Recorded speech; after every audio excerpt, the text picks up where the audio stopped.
ಕಳೆದ 19 ದಿನಗಳಿಂದ ಪರಪ್ಪನ ಅಗ್ರಹಾರ ಜೈಲಿನಲ್ಲಿ ವಿಚಾರಣಾಧೀನ ಬಂಧಿಯಾಗಿರುವಂತಹ ನಟ ದರ್ಶನ್ಗೆ ಜೈಲು ಊಟ ರುಚಿಸ್ತಾ ಇಲ್ಲ. ಹಾಗಾಗಿ ನಟ ದರ್ಶನ್ ಮನೆ ಊಟಕ್ಕಾಗಿ ಕೋರ್ಟ್ ಮೊರೆ ಹೋಗಿದ್ರು. ಆದರೆ ಇದಕ್ಕೆ ಖಾಕಿ ಹಸ್ತಕ್ಷೇಪ ಸಲ್ಲಿಕೆ ಮಾಡೋದಕ್ಕೆ ಈಗ ರೆಡಿಯಾಗಿದೆ. ಈ ಮಧ್ಯೆ ಕೊನೆ ಕೇಸ್ಗೆ ಮತ್ತೊಂದು ಪ್ರಬಲವಾದಂತಹ ಸಾಕ್ಷ್ಯ ಕೂಡ ಸೇರ್ಪಡೆಯಾಗಿದೆ. ನಮ್ಮಲ್ಲಿ ಬೇಳೆ ಸಾರು ಮಾಡೋದ್ರೂ ಪರವಾಗಿಲ್ಲ, ಏನಿಲ್ಲ. ಕೊನೆ ಪಕ್ಷ ಒಂದು ಹುರಿದಿದ್ದ ಮೀನಾರು ಹೇಳ್ತೀವಲ್ಲ, ಅದಾರು ತಟ್ಟೆ ಮೇಲೆ ಇರ್ತದೆ.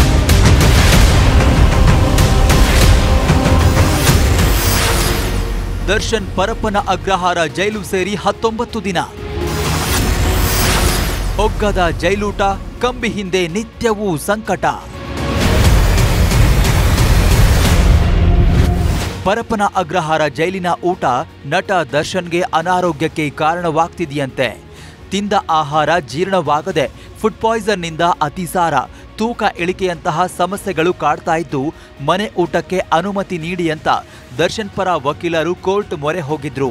ಅದರಂತೆ ವಿಚಾರಣೆ ನಡೆಸಿದ್ದ ಕೋರ್ಟ್ ಮನೆ ಊಟದ ಅಗತ್ಯತೆ ಹಾಗೂ ಅಲ್ಲಿನ ವ್ಯವಸ್ಥೆ ಬಗ್ಗೆ ವರದಿ ನೀಡುವಂತೆ ಜೈಲು ಅಧಿಕಾರಿಗಳಿಗೆ ಸೂಚಿಸಿದ್ರು.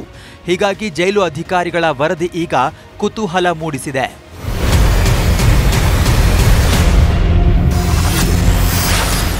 ಮನೆ ಊಟಕ್ಕೆ ಆಕ್ಷೇಪಣೆ ಸಲ್ಲಿಸಲು ಖಾಕಿ ಸಜ್ಜು.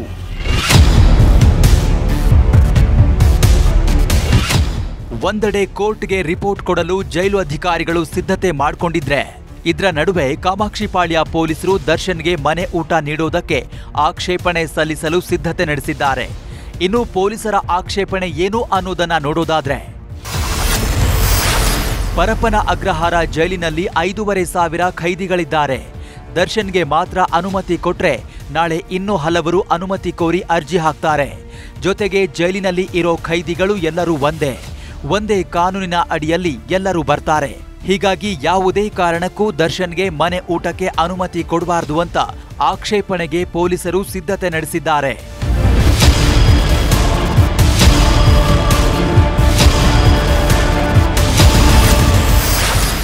ದರ್ಶನ್ಗೆ ಸ್ಪೆಷಲ್ ವ್ಯವಸ್ಥೆ ನೀಡದಂತೆ ವಾರ್ನಿಂಗ್. ಇನ್ನು ನಟ ದರ್ಶನ್ ವಿಚಾರದಲ್ಲಿ ಯಾವುದೇ ಆರೋಪಗಳು ಬರದಂತೆ ಎಚ್ಚರಿಕೆ ವಹಿಸಲು ಸಿಎಂ ಹಾದಿಯಲ್ಲೇ ಜೈಲಾಧಿಕಾರಿಗಳಿಗೆ ಹೋಮ್ ಮಿನಿಸ್ಟರ್ ಖಡಕ್ ವಾರ್ನಿಂಗ್ ಕೊಟ್ಟಿದ್ದಾರೆ. ಜೈಲಿನ ನಿಯಮಾವಳಿಗಳ ಪ್ರಕಾರವೇ ದರ್ಶನ್ ವ್ಯವಸ್ಥೆಗೆ ಸೂಚನೆ ನೀಡಿದ್ದಾರೆ ಎನ್ನಲಾಗಿದೆ. ದರ್ಶನ್ ವಿಚಾರದಲ್ಲಿ ಆರೋಪ ಬರದಂತೆ ಎಚ್ಚರಿಕೆ ವಹಿಸಿ, ಜೈಲಿನ ರೂಲ್ಸ್ ಪ್ರಕಾರವೇ ನಟ ದರ್ಶನ್ಗೆ ವ್ಯವಸ್ಥೆ ಮಾಡಿ. ದರ್ಶನ್ ವಿಚಾರದಲ್ಲಿ ಆರೋಪ ಬರದಂತೆ ಎಚ್ಚರಿಕೆ ವಹಿಸಿ, ಜೈಲಿನ ರೂಲ್ಸ್ ಪ್ರಕಾರವೇ ನಟ ದರ್ಶನ್ಗೆ ವ್ಯವಸ್ಥೆ ಮಾಡಿ. ದರ್ಶನ್ ವಿಚಾರದಲ್ಲಿ ರೂಲ್ಸ್ ಉಲ್ಲಂಘಿಸಿದ್ರೆ ಸುಮ್ಮನಿರಲ್ಲ. ನಿಯಮಗಳ ಉಲ್ಲಂಘನೆ ಕಂಡುಬಂದಲ್ಲಿ ಶಿಸ್ತು ಕ್ರಮ ಎದುರಿಸಬೇಕಾಗುತ್ತೆ. ದರ್ಶನ್ ಪವಿತ್ರ ಬಳಿ ಹೆಚ್ಚು ಮಾತನಾಡುವಂತಿಲ್ಲ. ದರ್ಶನ್ಗೆ ಫೋನ್ ವ್ಯವಸ್ಥೆ ಮಾಡಿದ್ರೂ ಶಿಸ್ತು ಕ್ರಮ. ದರ್ಶನ್ ಏನಾದ್ರೂ ಕೇಳಿದ್ರೆ ಅಧಿಕಾರಿಗಳ ಗಮನಕ್ಕೆ ತನ್ನಿ. ಅಲ್ಲದೆ ಜೈಲು ಸಿಬ್ಬಂದಿಯ ಮೇಲೂ ಸಿಸಿ ಕ್ಯಾಮೆರಾಗಳ ನಿಗಾ ಇರ್ಲಿ ಅಂತ ಸೂಚಿಸಿದ್ದಾರಂತೆ. ಕೊಲೆ ಕೇಸ್ನಲ್ಲಿ ಏರುತ್ತಲೇ ಇವೆ ಸಾಕ್ಷಿಗಳ ಸಂಖ್ಯೆ.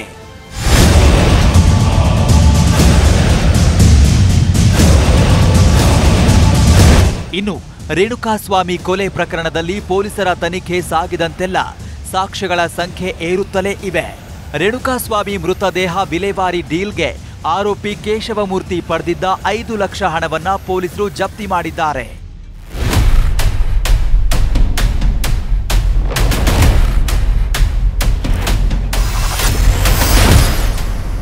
ರೇಣುಕಾಸ್ವಾಮಿ ಶವ ವಿಲೇವಾರಿಗೆ 30 ಲಕ್ಷಕ್ಕೆ ಡೀಲ್ ನಡೆದಿದ್ದು, ನಿಖಿಲ್, ರಾಘವೇಂದ್ರ, ಕೇಶವ್, ಕಾರ್ತಿಕ್ಗೆ ಡೀಲ್ ಒಪ್ಪಿಸಲಾಗಿತ್ತು.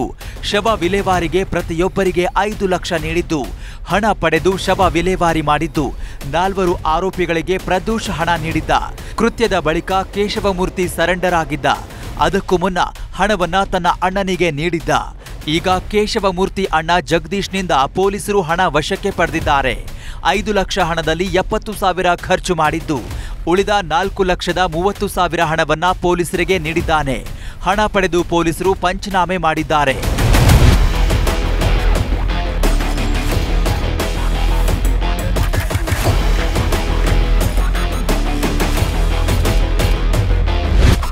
ಒಟ್ಟಾರೆ ದರ್ಶನ್ ಕೇಸ್ನಲ್ಲಿ ಸಾಕ್ಷ್ಯಗಳು ದಿನೇ ದಿನೇ ಹೆಚ್ಚಳವಾಗ್ತಿವೆ. ಇತ್ತ ಜೈಲಿನಲ್ಲಿ ದರ್ಶನ್ ಆ್ಯಂಡ್ ಗ್ಯಾಂಗ್ ಕೂಡ ಕರಾಳ ದಿನವನ್ನ ಎಣಿಕೆ ಮಾಡ್ತಿದ್ದಾರೆ. Bureau report, news 18. ಕನ್ನಡಿಗರ ನೆಚ್ಚಿನ ನ್ಯೂಸ್ 18 ಕನ್ನಡ ಈಗ ವಾಟ್ಸ್ಆಪ್ನಲ್ಲೂ ಲಭ್ಯ. ಕರ್ನಾಟಕ, ದೇಶ ವಿದೇಶಗಳ 360 ಡಿಗ್ರಿ ಸುದ್ದಿಯ ವಿವರಗಳನ್ನ ನಿಮ್ಮ ಕೈ ಬೆರಳುಗಳಲ್ಲೇ ಪಡಿಲಿಕ್ಕೆ ಈ QR ಕೋಡ್ ಅನ್ನ ಸ್ಕ್ಯಾನ್ ಮಾಡಿ, ನಮ್ಮ ಚಾನಲ್ ಫಾಲೋ ಮಾಡಿ, ನೋಟಿಫಿಕೇಶನ್ ಆನ್ ಮಾಡಿ.